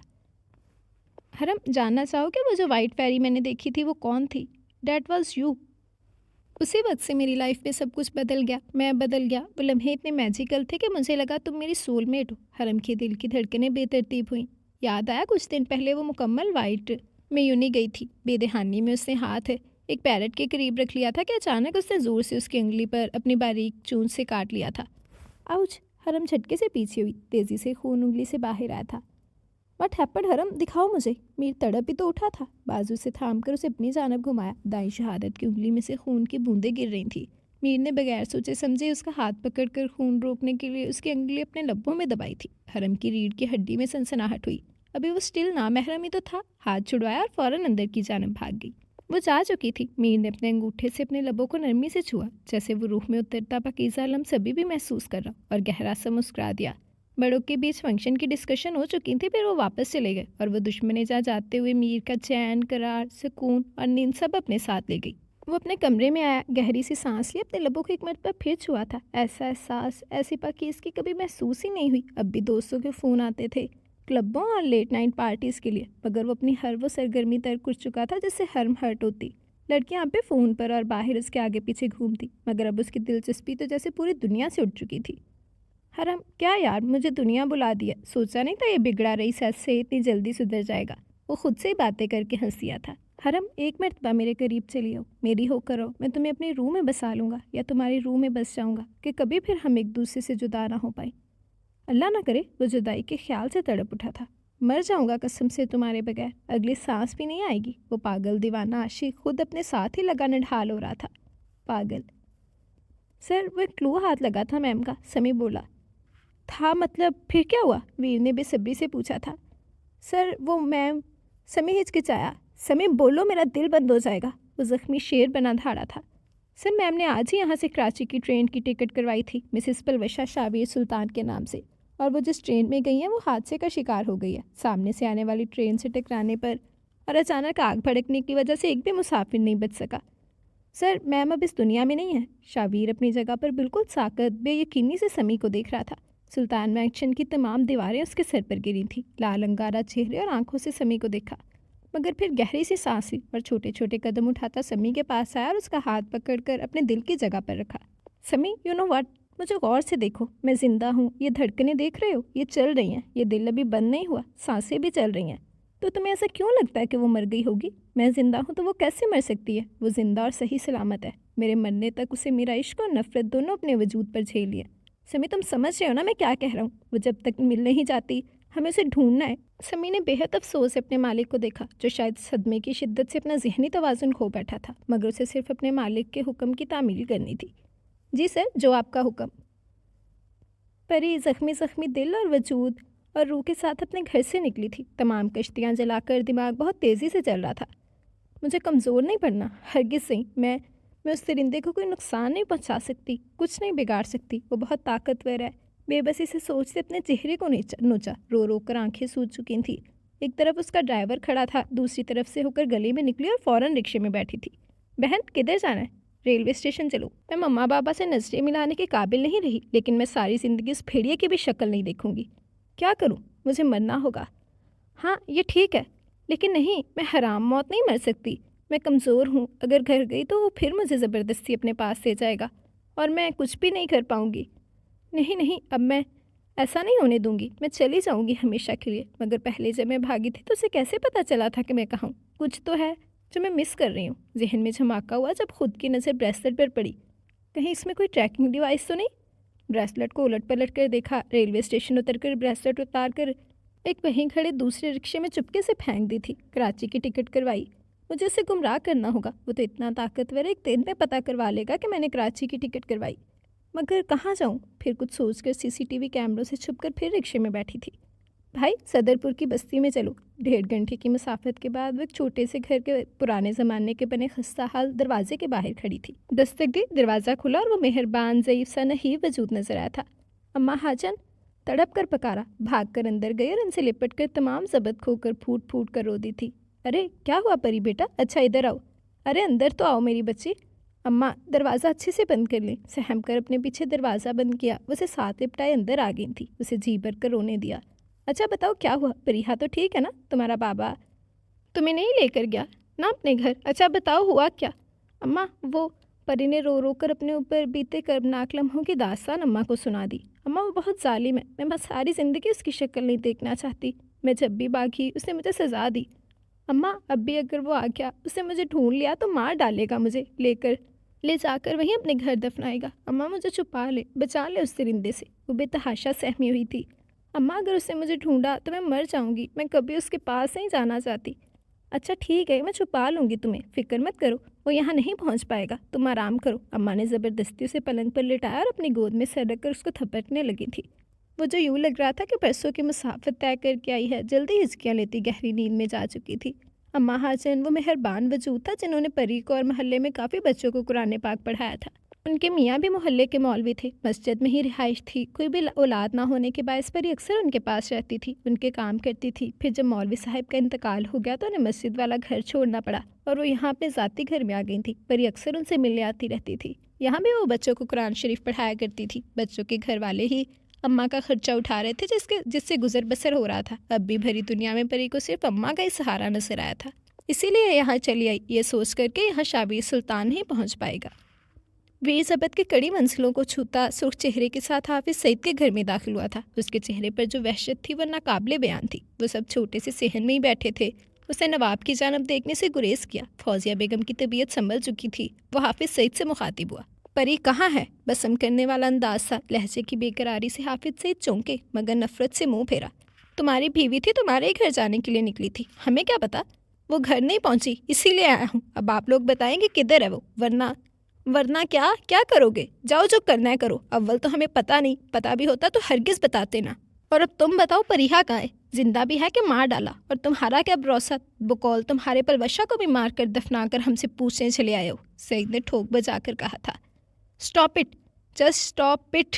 धुआं धुआं चेहरा, उसके तन बदन में आग लगी थी। वापस आकर गाड़ी में बैठा। समी, हाफिज सईद ने कहा कि अगर पता भी होता तो ना बताते, यानी उन्हें कुछ पता है पर वो बता नहीं रहे। हादसे का तो जिक्र भी नहीं किया। अब तुम्हें बस उन पर नज़र रखनी है और जल्द से जल्द उसे ढूंढना है, जिसके बगैर यूँ महसूस हो रहा है जैसे रग रग में किसी ने शूले भर दिए हों। एक एक पल मुझ पर क़यामत बनकर उतर रहा है उसके बगैर। कल मीर और शाजर का फंक्शन होने वाला है हातिम मैंशन में। मैं वहाँ बिजी रहूँगा, मगर तुम कुछ भी करो, मगर आराम से मत बैठना। मुझे वो चाहिए, नहीं जिंदा रह पाऊँगा उसके बगैर। निमरा और शाजिर पाकिस्तान आ चुके थे। हातिम मैंशन में आज बहुत रौनक और गहमा गहमी थी। वीर गम का तूफान सीने में दबाए फंक्शन की तैयारियों में मसरूफ़ था। सादा सी ब्लू जीन्स की पैंट के ऊपर वाइट शर्ट में वो बिखरा सा और भी डैशिंग लग रहा था। मीर की खुशी देखकर कई काले बकरे सदके में दे चुका था। वो तो तैयार भी हो चुका था। डार्क चॉकलेट कलर में 3 पीस सूट पहने, कीमती घड़ी, खुशबुओं में बसा और चेहरे पर अनोखी खुशी ने उसे किसी रियासत का शहजादा बना दिया था। मगर शाजिर का मूड बुरी तरह ऑफ था। वीर रूप और हातिम बाबर के घर गए थे और वीर के बेहद इसरार पर फंक्शन का अरेंजमेंट हातिम मेंशन में ही करने के लिए एग्री करके आए थे। वीर हरम और हिबा से भी मिलकर आया था और उनको पहली दफ़ा देखने के तौर पर बाबर का पूरा घर कपड़ों, जेवरात और तोहफों तोहफ़ से भर दिया था। तमाम इंतजामात मुकम्मल थे। अब बस बाबर की फैमिली ने आना था। शासर अपने कमरे में बेड पर ऊंधे मुँह लेटा था जब वीर और मीर उसके कमरे में दाखिल हुए। वीर उसके करीब आकर बैठा और उसके घने बालों में हाथ फेरा था। क्या बात है, मेरा प्रिंस चार्मिंग इतना सैड क्यों है? Big B, you know very well, अनजान मत बने प्लीज़ ना, अब भी वक्त है, मुझे नहीं पढ़ना इस झंझट में। वो फुल बेजार था। मीर को हंसी आई। हिबा का नाजुक परी जैसा वजूद जहन के पर्दों पर लहराया था। दिल में बड़बड़ाया, हिबा लिटिल सिस्टर, तुम तो गई काम से, ये तो है ही गधा कहीं का। मूड तो ठीक करो ना यार, तुमने मुझसे इस वक्त प्रॉमिस किया था कि तुम मेरी खुशी में खुश रहोगे। मैं हर कीमत पर तुम दोनों को खुश देखना चाहता हूँ। वो बहुत अच्छी लड़की है, अब जल्दी से रेडी हो जाओ। वो लोग आ गई। निमरा ने दरवाजे से झांक कर दबे दबे जोश से कहा, ओके हम आए, उठो ना यार। वो बुरे बुरे मुंह बनाता कपड़े लेकर वॉशरूम घुस गया था। वीर और मीर बाहर आए। मीर की आंखों ने बेचैनी से इधर उधर देखा था। क्या ढूंढ रहे हो? निमरा ने छेड़ा। ओ कौमा ना, काफ़ी परेशान मत करें, किधर है वो बेशर्म डायरेक्ट मुद्दे पर आया था। निमरा हंसी। वो तो शुरू से ही बहुत बोल्ड था। मम्मा के कमरे में है और यकीन करो लंदन में पूरी दुनिया का हुस्न देखा, मगर मेरी छोटी भाभीियों का हुस्न तो सबसे अनोखा, सबसे इनोसेंट है। आई am so excited Mir. Nimra ने एक्साइटेड होकर मीर का माथा चूमा। वो और बेचैन हुआ था। लाउंज को बेहद खूबसूरती से डेकोरेट करवाया था वीर ने। अभी ये छोटा सा फंक्शन था, बड़े पैमाने पर फंक्शन। हरम, शाजर और हिबा की तालीम मुकम्मल होने के बाद वो सब लाउंज में बैठे थे। हरम और हिबा सख्त कंफ्यूज हो रही थी। हरम की तो जान पर बनी थी। शमीर की बेबाक निगाहें सोचकर ही पसीने छूट रहे थे। ऊपर से वो हरकत और फिर उनकी ये तैयारी। आज तो रूप मम्मा ने हिजाब भी नहीं लेने दिया। ये कह करके यहाँ कौन सा कोई गैर या पराए हैं, सब अपने हैं। हरम ने पीच और हिबा ने लाइट ऑरेंज कलर में बहुत कीमती और नफीस पाँव तक मैक्सी पहनी थी। बेहद घने सिल्की लंबे बाल, आगे घिराए, खूबसूरत हेयर स्टाइल, लाइट मेकअप किए, दुपट्टे सेट किए। वो आसमान से उतरी परियां लग रही थी। कुछ रूप बहुत आया था उन पर। सिदरा तो कई मरतबा नजर उतार चुकी थी। रूप और सिदरा कमरे में दाखिल हुई। उन्हें लेने धीरे धीरे कदम उठाते वो लाउंज में दाखिल हुई तो एक मरतबा तो महफिल में सन्नाटा छा गया था। वो बुरी तरह नर्वस हुई। हातिम और बाबर ने उनके माथे छुए। शामिर तो काटो तो बदन में लहू नहीं वाली सिचुएशन थी। बस नजर उस परी का तवाफ कर रही थी। बस एक बंदा था जो बिगड़े मूड के साथ बैठा, जिसने ज़रा भी नज़र उठाकर देखना गवारा नहीं किया था। भला उसके लिए क्या ख़ास बात हो सकती थी किसी में, मगरूर और घमंडी। वो भी डार्क चॉकलेट 3 पीस सूट में जेल से बालों को सेट किए, ब्रांडेड घड़ी हाथ में डाले बेनियाज सा बैठा था। भला लंदन की यूनी में दुनिया के हर किस्म का हुस्न जो देख चुका था, अब उसे किसी में क्या कशिश महसूस हो रही थी, जिसके डिम्पल में सैकड़ों हसीनाओं के दिल पड़े थे। हिबा और हरम को इकट्ठे सोफे पर बिठाया। हरम के तो आसान खता हो रहे थे। वो बेबाक आदमी बड़ों की मौजूदगी में भी नजरें नहीं हटा रहा था। हिबा अंदर दाखिल होते वक्त एक नज़र में जायजा ले चुकी थी और अपने होने वाले उन नवाबजादे के बिगड़े तेवर भी नोट कर चुकी थी। ये भी कि उसने एक मरतबा भी नज़र नहीं उठाई थी। सो बड़े रिलैक्स तरीके से सोफे पर बुरे जमान थी। पहले निकाह होना था। निकाह शुरू हुआ, शाजर ने पहलू बदला था। बहुत जल्द जाबो कबूल के मरहला तय हुआ। साइन करते वक्त तो हिबा भी बेहद घबराई थी। बहुत जल्दी उसकी पूरी ज़िंदगी एक अजनबी से सड़ियल के नाम कर दी गई थी, जिसने अभी एक नज़र भी अपनी सिनफ़े बेहतर पर डालना गवारा नहीं की थी। परवाह किसे, मैं तो शुक्र अदा कर रही हूँ अपनी बहन की बदली हुई हालत देखकर। मुबारकबाद का शोर बुलंद हुआ। अब तो मीर भी पछता रहा था, लगे हाथों उसका भी निकाह हो जाता तो किस्सा ही तमाम होता, इंगेजमेंट हो भी जाती, रहता तो वो नाम महरम ही उसका। आओ शामिर, रूप ने हिबा का हाथ थाम कर सामने वाले सोफे पर बिठाया और शामिर को हरम के पहलू में। शामिर ने हरम के सामने हाथ फैलाया। वो घबराई और लरजता हाथ शामिर के हाथ में थमाया था। शामिर ने उसे रिंग पहनाई। सबने क्लैप किया। शाहज़र ने नजरें उठाकर दाएं जानब अपनी होने वाली भाभी को देखा। ओह इम्प्रेसिव। तो फिर लगे हाथों हिबा हूर। शाहज़र सुल्तान के भी दर्शन कर ही ले जाएं। नज़र भटकी और सामने बैठे ऑरेंज मैक्सी में धीमी सी मुस्कान लिए अपनी बहन को प्यार से देखती उस अप्सरा पर ठहरी थी। फ़ौरन नज़र हटाई, मगर निगाह फिर उसी मंजिल की तरफ खींची। जिनसलाया, दूसरी जानब देखा, मगर दोबारा नज़र पलटती और लौट फिर कर फिर उसी पर मरकूज ठहरती। सीने में पड़े दिल की जगह पर उस पत्थर पर बहुत कारी ज़रब लगी थी। वो पत्थर टूटकर चकनाचूर हुआ था। उसमें से जीता जागता एक सुर्ख रंग के गोश्त का लोथड़ा अपने होने का सबूत दे रहा था। शाहज़र ने हैरत से अपने सीने पर दिल की जगह देखा। धक धक की बड़ी वाज़िया दमक कानों तक गूंजती सुनाई दी। इस अजीम बेहिस की तमाम हिस्से जाकर पूरे जिस्म की रगों में सरायत कर गईं, और ये सब उसके साथ महज चंद लम्हों में रोनमा हुआ था। उसने हैरत से फिर उसे देखा। दिल ने फिर पेट मिस की। ये मेरे साथ क्या हो रहा है? उसने गुस्से से हिबा को घूरा। हरम ने कांपते हाथों से मीर को रिंग पहनाई। सब ने खुश होकर क्लैप किया।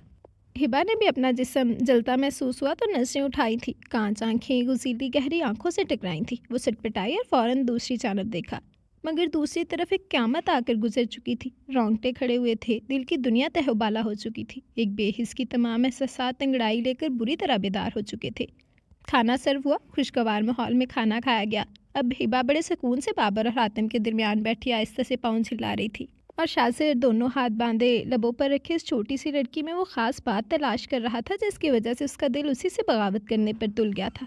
वो ख़ास बात जो आज तक दुनिया की किसी हसीन तरीन लड़की में उसे नज़र नहीं आई। उसकी पुरतपश निगाहें अपने वजूद पर पड़ती महसूस हुई तो हिबा ने पहलू बदला और झल्लाई। दिल में सोचा, हबी तो कुछ ज़्यादा ही तरसे हुए लगते। उसे क्या मालूम हबी के साथ बन क्या रही थी। वो पहली और आखिरी थी जिसने उसकी धड़कनों को झंझोड़ कर जगाया था। हिबा फिर दिल में बोली, अभी तो कुछ देर पहले यूं मुंह लटका हुआ था जैसे वीर भैया ने 2 चपेड़े मारकर बिठाया। हिबा ने अपनी ही सोच पर हंसी दबाना के लिए दांतों तले लब दबाया, जो कि सामने वाले पर बिजली गिरा गया। वो बाबर और हातिम की मौजूदगी में भी ढीठ बना बैठा उसे तके जा रहा था, जब अचानक झिंझलाकर हिबा ने सबसे नज़र चुराकर उसकी जानब देखा और बवरें उचकाई, जैसे बोल रही हो, क्या मसला है जी? शाहज़र को बेतहाशा हंसी आई। ये अदा भी दिल में महफूज की और बेख्तियार लब दबाकर मुस्कुरा दिया था। हिबा की नज़र उस दिलनशीन डिम्पल पर गई। फ़ौरन नज़रों का जाविया बदला।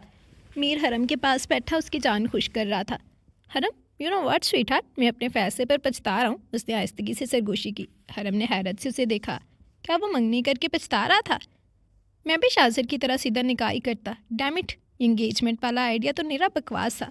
वैसे ब्रो को कहने की देर है, क्या ख्याल है? अभी 2 बोल पढ़वा रहे, फिर यहीं से अपने रूम में चले जाएंगे। वो बेहद शरारत से बोलकर हरम की जान पर बना गया। हरम के ओसान खता हुए, प्लीज़ शामिर, ऐसा मत करें, वो बखलाई। शामिर ने कहका लगाया। सब उसकी तरफ मुतवज्जो हुए। हरम ने सुर्ख चेहरा लिए पहलू बदला था।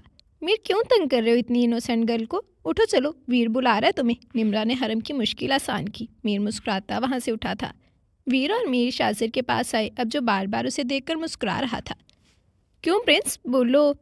फिर अगर पसंद नहीं आई तो नहीं भेजेंगे तुम्हारे साथ। अभी नहीं रिस्पॉन्सिबिलिटी डालते तुम्हारे ऊपर, बस तुम रिलैक्स रहो। वीर ने जानबूझकर छेड़ा। तो और क्या ब्रो, यार चिल मार और अपनी मर्जी कर। शाहज़र हड़बड़ाया। अभी अभी तो दिलो दिमाग और रूह ने किसी के साथ की तमन्ना की थी। नहीं भिग भी, आई विल मैनेज, आप लोगों की खुशी के लिए। वो दोनों उसकी चलाकी पर हंसे तो साथ में शाहज़र भी हंसिया था। हिबा को समझ नहीं आई इन तीनों में किसका डिम्पल ज़्यादा अट्रैक्टिव था। सब उनकी तरफ देख रहे थे। रूप तो ये सीन कई सालों के बाद देख रही थी, जब वीर हंसा था, पर माँ थी, बेटे की आंखों में अजीब किस्म का बेइंतहा दर्द भी देख सकती थी। फंक्शन ख़त्म हुआ तो वीर खुद उन्हें घर छोड़ कर गया। वो दोनों तो चले गए, पीछे 2 दिल अंगारों पर घसीट लिए गए थे।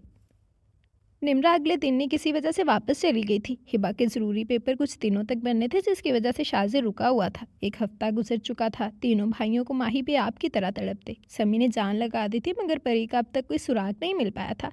वीर पर हर लम्हा उस दुश्मनी चाह के बगैर क़यामत बनकर उतर रहा था, जो उसे अपनी रूह में उतार कर अपना आदि बनाकर जाने कहाँ जा छुपी थी। इधर शामिर ने हर मुमकिन हीला बहाना कर लिया था उस जालिम जादूगरनी से बात करने का, मगर ना वो यूं गई ना फ़ोन पर बात हो सकी, क्योंकि उन्होंने फ़ोन रखा हुआ ही नहीं था। बस बाबर और सिद्रा के पास मोबाइल थे। इधर शाजिर था जो एक हफ्ते से जाक के दरिया में कदम रख चुका था और धीमे धीमे इश्क की भट्टी में सुलग रहा था। उसके तमाम सोए एहसासात और जज्बों को जगाने वाली खुद पता नहीं कहाँ जा छुपी थी और उसके लिए एक इम्तिहान बन चुकी थी। आखिर वो दिन आ गया जब हिबा को शाजिर के साथ इतनी दूर देश जाना था। बार बार माँ बेटियों की पलकें भीग गई थी।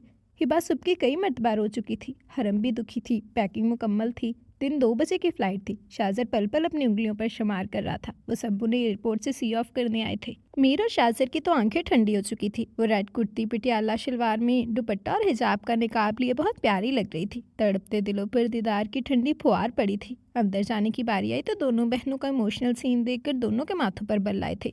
उनके आंसू थे जो 2 दिलों को आग लगा रहे थे। वो बेहिस शाजिर जो पहले किसी मरते को पानी ना पिलाता, जिसे वो चंद शफाफ मोती बहुत बुरी तरह डिस्टर्ब कर रहे थे। बार बार अनाउंसमेंट हो रही थी। आखिर शाजिर ने बड़े हक से उसका हाथ थामा और उसका लगेज घसीटता अंदर चला गया। वो बार बार पीछे मुड़कर देखती रही। आखिर वो उसके आंसू से उकता कर मगर नरमी से बोली पड़ा था, what's problem with you wifey? किस ज़माने में हो? एक चीज़ होती है जिसे मोबाइल फ़ोन कहते हैं, वीडियो कॉलिंग होती है और तुम्हारा जब दिल करे मिलने आ सकती हो। So please don't do this. मैं डिस्टर्ब हो रहा हूँ इन आंसुओं से। वो ब्लैक पैंट के ऊपर वाइट शर्ट, कीमती घड़ी, खुशबू में बसा सनग्लासेस लगाए उसे गौर से देखकर बोला था। हिबा को हैरत हुई मगर वो अब भी खामोश हो चुकी थी। वो अंदर गया और चेयर्स पर बैठकर वेट करने लगे। हिबा खुद पर मुसलसल उसकी नज़र महसूस कर रही थी। आखिर झंझलाई। वो मैं फ्रेश होकर आती हूँ, वो ये कहती उठकर नीचे बेसमेंट में वॉशरूम की तरफ गई थी। तकरीबन 20 से 25 मिनट हो चुके थे। शासन ने घड़ी में टाइम देखा और बुरी तरह घबराया था और ये उसकी ज़िंदगी की सबसे पहले घबराहट थी शायद, जो अपनी कीमती चीज़ को खो देने के डर से तारी होती है।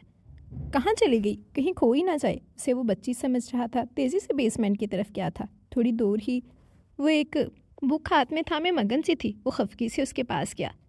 Hiba, what is this? Hiba को उसे सामने देखकर तहय्युर और सदमे से आंखें फैलीं। आप यहाँ क्यों आई? जाहिर है तुम्हें ढूंढने। और लगेज के पास किसको छोड़कर आए? आपको पता भी है ये लंदन नहीं पाकिस्तान है और मेरी कितनी कीमती चीज़ें हैं लगेज में। वो बोलती चली गई। शाजिर उसके खुलते गुलाब की पंखियों जैसे लबों को देखता रहा, क्योंकि इस वक्त वो सिर्फ हिजाब में थी। कितना कीमती होगा सामान, मैं खरीद दूंगा, वो लापरवाही से बोला। दुनिया में हर चीज़ पैसे से नहीं खरीदी जा सकती। आप मुझे मेरा वो टेडी बियर ला देंगे जिसे बचपन से मैंने हर पल हर लम्हा साथ रखा और जो इस वक्त उस लगेज में है, और मुझे उसके बगैर नींद भी नहीं आती। उसकी आंखें फिर भीगती चली गई थी। शाजिर अब संजीदगी से वापस मुड़ा और तेज़ी से लगेज की तरफ गया था। अब उसे अंदाज़ा हुआ कि लगेज में वो कीमती सामान है जिससे उसकी बीवी, उसके पागल बेगी के इमोशंस जुड़े थे। शुक्र है लगेज सही सलामत वहीं मिल गया। जहाज़ में बैठे वो पहली दफ़ा बाय एयर सफ़र कर रही थी, इसीलिए खौफज़दा हुई, मगर शाजिर ने उसे बातों में उलझाया। तुम हिजाब क्यों लेती हो? क्यों, आपको पसंद नहीं? वो घबराई। मैंने ये पूछा कि क्यों लेती हो, ये नहीं कहा कि किस लिए। मुझे पसंद आया। वैसे भी मैं अपनी चीज़ों में शराकत हरगिज़ बर्दाश्त नहीं करता।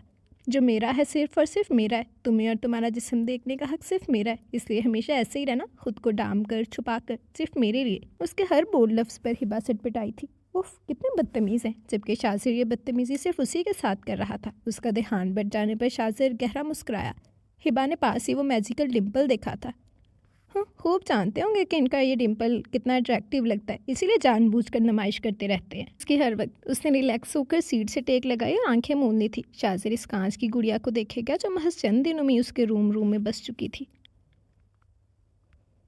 इस थका देने वाले सफ़र से बेजार हो चुकी थी वो। अल्लाह अल्लाह करके घर पहुँचे। ये लंदन में एक मुस्लिम पाकिस्तानी कॉलोनी थी। बहुत बड़ी वाइट इमारत के पोर्च में गाड़ी रुकी। निम्रा ने शानदार इस्तकबाल किया था। शाजिर के चेहरे पर अनोखी चमक देखी जो कि पहले कभी नहीं देखी थी। फ्रेश हुए, आराम किया, फिर रात को डाइनिंग टेबल पर वो तीनों इकट्ठे हुए। हिबा को बहुत भूख लगी थी। मगर शाजिर, मैंने तुम्हारा फेवरेट भिंडी गोश्त बनाया। वाह अक्का, thank you so much. Nimra और शाजिर ने तो जी भर कर खाना खाया, जबकि वो खुद को अनकम्फर्टेबल महसूस करते हुए शदीद भूख के बावजूद मुझे भूख नहीं कहती उठकर कमरे में आ गई थी। भूख कब बर्दाश्त होती थी। सिसक पड़ी माँ याद आई जो कि दूसरी डिश लास्ट में बनाया करती थी उसके लिए। वो मनहूस सब्जी पकने पर शाजिर जब कमरे में आया तो वो रोने का शुगल फरमा रही थी। दरवाजे पर से पीछे पलटा।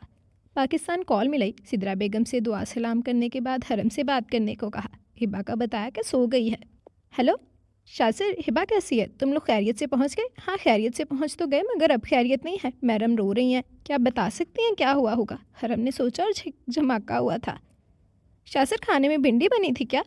हाँ, मगर आपको कैसे पता? उसे हैरत का झटका लगा। हरम ने ठंडी सांस भरी थी, क्योंकि मैडम भूखी और भूख बर्दाश्त नहीं होती। भिंडी की तो शक्ल भी नहीं देखती।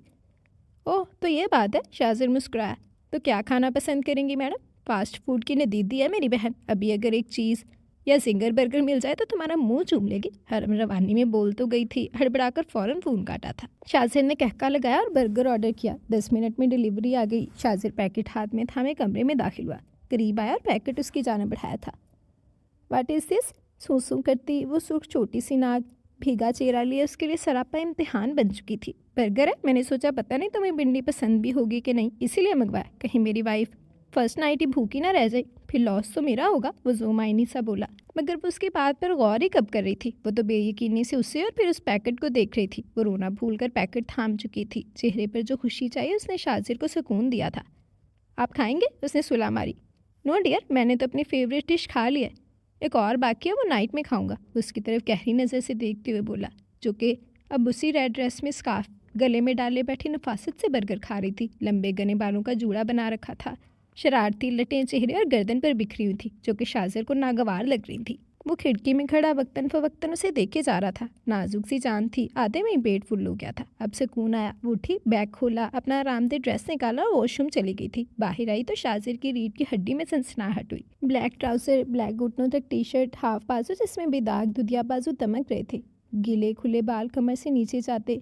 लापरवाह सी वो और उसकी यही लापरवाही शाजिर के तमाम जज्बात जगा गई थी। मैं इतना क्यों हिचकिचा रहा हूँ? वो मेरी है, मैं महरम उसका। हम हस्बैंड वाइफ हैं, चाहे तो इस रिश्ते की शुरुआत कर सकते हैं, नहीं तो पागल हो जाऊँगा। मगर ये जज्बे बर्दाश्त नहीं कर पाऊँगा। मेरे जज्बात और शिद्दतें जगाने वाली, अब तुम्हें खुद पर, अपने वजूद पर ये जज्बे, ये शिद्दतें झेलनी पड़ेंगी। वो बाल ब्रश करके बेड तक आई और अब कमरे का जायज़ा लिया। बहुत बड़ा और शानदार कमरा था। अभी वो कुछ और सोचती जब वो आहिस्तगी से करीब आया और उसके बिल्कुल पास सामने बैठा था। हिबा ने हैरत से उसे देखा, अपनी पैंट की पॉकेट में हाथ डाला और एक रिंग निकाली। वाइट गोल्ड पर डायमंड रिंग, बेतहाशा खूबसूरत। ये वो पाकिस्तानी रस्म होती है, आई थिंक इट्स मुँह दिखाई।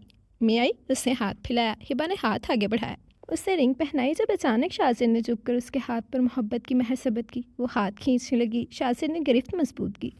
शाह, उसने उसके लबों पर उंगली रखी और वही हाथ पकड़कर अपने सीने पर दिल की जगह रखा था। ये देखो जान, इन धड़कनों को जगाने वाली हो तुम। हिबा ने हैरत से उसकी धक धक की पुरजोर धमक को अपने दिल तक पहुंचते महसूस किया। शाजिर उसकी कमर में हाथ डालकर उसे अपने सीने में बीन चुका था। शाह, ओके, हम लोग हस्बैंड वाइफ हैं। रॉन्ग और राइट? राइट पर वो हिबा के जान लेने पर तुल गया था। अब सही मायनों में उसके तोते उड़े थे। मैं जितना चाहे तुम्हारे करीब आ सकता हूँ, तुम्हें टच कर सकता हूँ। रॉन्ग और राइट? राइट पर शाह, उससे हिबा को बेड पर गिराया था। पर शाह नहीं, स्वीट हार्ट, शाजर, सिर्फ तुम्हारा शाजर। उसकी गर्दन पर झुका, खमारुलुद आंखें और लहजा इस बेहिस को अपने बेलगाम जज्बात पर बंद बांधना नामुमकिन लग रहा था। गर्दन पर उसके दहकते लम्स और पेट सहलाता उसके हाथ का जिस्म पिघलाता लम्स हिबा के सान खता हो रहे थे। चलकर उसकी पनाहों से निकली। Shajar please. Hiba try to understand me. उसने फिर से उसे अपनी जानब खींचा और उसके नर्म गुदास लबों पर झुकने लगा। हिबा ने उसके होंठों पर हाथ रखा था। Hiba, I love you so much, you are my love at first site.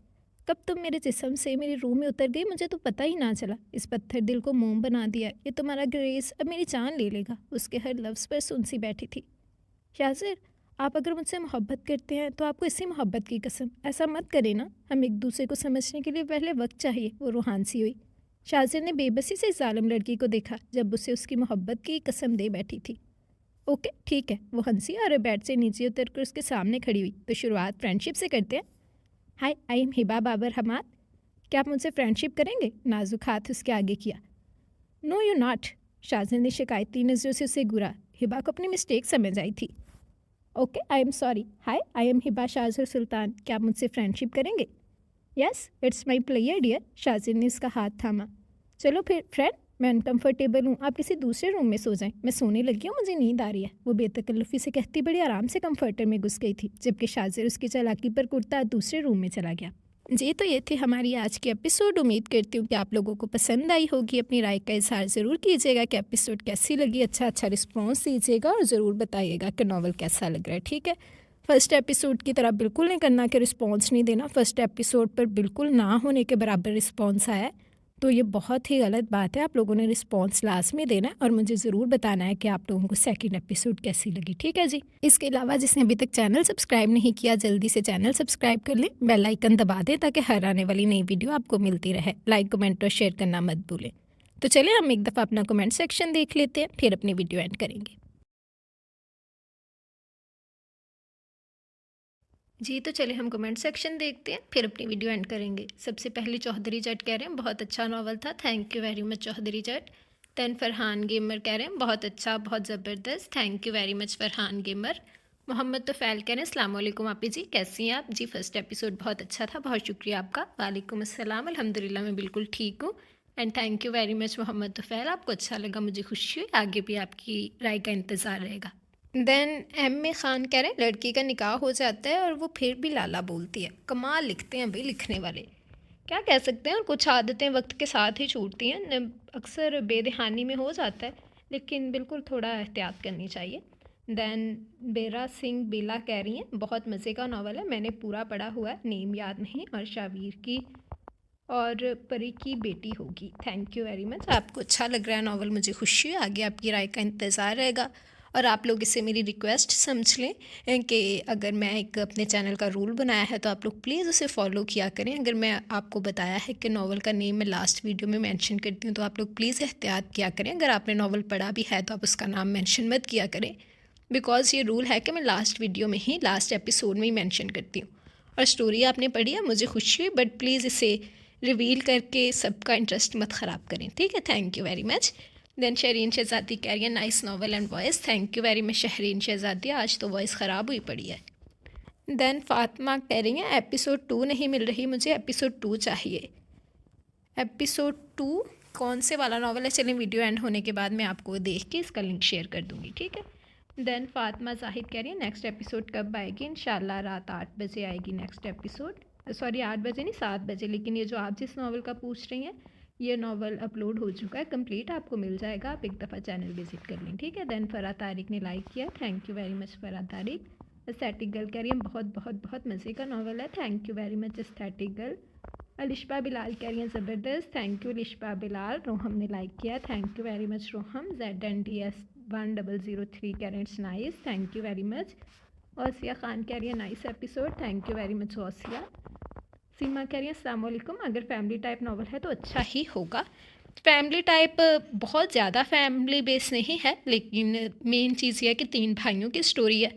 अब तक स्टोरी मुझे अच्छी लगी, हीरो ने हीरोइन के साथ कुछ गलत नहीं किया, ये अच्छी बात है। हीरो ने उसके सर पर मार दिया और ये याद भी नहीं था। यार गुस्सा ऐसा ही होता है, गुस्से में आप क्या कर जाते हो आपको पता ही नहीं होता, बिल्कुल यार, इसीलिए तो गुस्सा हराम है। और आगे 2 कपल्स की स्टोरी का वेट है, ज़रूर बताइएगा कैसी लगी शाबीर और शाजिर की स्टोरी आप लोगों को, शमीर और शाजिर की।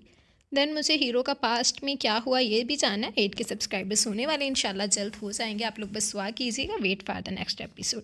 Thank you very much Seema Sultana, as usual आपका कमेंट बहुत मज़े का था और ज़रूर बताइएगा कि सेकंड एपिसोड कैसी लगी। देन आयशा कह रही हैं अस्सलाम वालेकुम, नावल इंटरेस्टिंग लग रहा है, एक कपल की स्टोरी शुरू हो गई है, वो अच्छी भी लग रही है, देखते हैं आगे 2 कपल्स में क्या होता है। थैंक यू वेरी मच, मुझे ज़रूर बताइएगा कि आपको शमीर और शाजिर की स्टोरी कैसी लगी, आपकी राय का इंतज़ार रहेगा। Thank you very much Ayesha. Then सेब कह रही हैं अस्सलाम वालेकुम, ज़बरदस्त था, सही कहा आपने, सदाम और वली के सारे सीन्स अच्छे थे, धमाकेदार। बिल्कुल, मुझे इनका यार बहुत मज़े के इनके सीन्स लगते थे। वली का रोल थोड़ा रूड और एरोगेंट था, लेकिन अच्छा भी था। अच्छा नहीं था, खिसका हुआ था मेंटल केस, लेकिन जब उसने जाना के साथ गलत किया वहाँ बहुत गुस्सा आ रहा था उस पर, मुझे भी बहुत आ रहा था, मेरा दिल कर रहा था मेरे सामने हो ना मैं इसके बाल पकड़ के इसे दीवार में मारूं। एंड थैंक गॉड राइटर ने जाना के रोल को स्ट्रॉन्ग दिखाया है, ना कि एक बार सॉरी बोलने पर वह वली के साथ चली गई। I hate novels like this, लेकिन खैर मुझे भी नहीं पसंद ऐसे नॉवेल्स। देन और सदाम का करेक्टर तो बहुत दमदार था, वेरी नाइस। बिल्कुल यार, सदाम का करेक्टर बाकी बहुत मज़े का था, इसमें बेशक छोटा दिखाया लेकिन शहरियार का रोल भी अच्छा था। In fact personality I really like his role. And Aiza का lovely story, very good job, पैसे वसूल स्टोरी है। Will wait for the next episodic novel, take care. Thank you very much Saib, बिल्कुल नावल बहुत मज़े का था, लिटरली मुझे भी स्टोरी बहुत पसंद है, तो आपको अच्छी लगी, मुझे बहुत खुशी हुई, आगे भी आपकी राय का इंतज़ार रहेगा कि आपको स्टोरी अच्छी लगी। मेरे लिए इससे बड़ी बात क्या हो सकती है कि आप लोगों को कलेक्शन पसंद आ जाती है। मैं बहुत मुश्किल से सिलेक्ट कर पाती हूँ स्टोरी के, पता नहीं आप लोगों को पसंद भी आएगी या नहीं। 10-12 स्टोरी सेलेक्ट करती हूँ और उनमें से फिर एक चूज़ करना मेरे लिए बहुत मुश्किल होता है। तो आप लोगों को पसंद आ जाती है तो मुझे खुशी होती है कि भाई मेरी मेहनत ज़ाया नहीं गई, तो thank you very much. Then Haris Khan ने कहा शुक्रिया आप भी, thank you very much Haris Khan. Nazin सारी कह रही हैं बट आप भी हम ये पढ़ चुके हैं पहले ही। चलिए कोई बात नहीं, इंशाल्लाह आप लोगों के लिए मैं जल्द ही न्यू नावल भी लेकर आऊँगी। नावल हम जल्द ही एंड कर देंगे। देन नाज़िन सारी कह रही हैं थैंक यू आप भी voice, okay thank you very much. Then Sobia Mustafa कह रही हैं first, thank you very much Sobia ji. तो ये थे हमारे कुछ गिने चुने से कमेंट्स, ज़्यादा कमेंट्स नहीं थे जो कि आप लोगों ने गलत बात है, कमेंट बिल्कुल नहीं कर रहे और रिस्पांस बिल्कुल नहीं दे रहे, तो मुझे बिल्कुल अच्छा नहीं लगता। रिस्पांस लाजमी दिया करें, मुझे बताया करें कि स्टोरी कहाँ से आपको अच्छी लग रही है, कहाँ से बुरी लग रही है, क्या चीज़ पसंद आई है, क्या चीज़ नहीं पसंद आई है, ठीक है। तो अपनी राय का इज़हार ज़रूर किया करें। आज के एपिसोड पे भी आप सबकी राय का, आप सबके कमेंट्स का मुझे बेसब्री से इंतज़ार रहेगा और उम्मीद करूँगी कि फ़र्स्ट एपिसोड की तरह आप लोग सेकंड एपिसोड पर मुझे बिल्कुल भी मायूस नहीं करोगे, ठीक है। तो आप सबकी राय का, आप सबके कमेंट्स का मैं इंतज़ार करूँगी। इसके अलावा जिसने अभी तक चैनल सब्सक्राइब नहीं किया जल्दी से चैनल सब्सक्राइब कर लें, बेल आइकन दबा दें ताकि हर आने वाली नई वीडियो आपको मिलती रहे। लाइक कमेंट और शेयर करना मत भूलें। अब हम इंशाल्लाह हाजिर होंगे कल इस नावल की एपिसोड नंबर 3 के साथ। तब तक के लिए मुझे इजाज़त दें, दुआओं में याद रखिएगा। अल्लाह हाफिज़।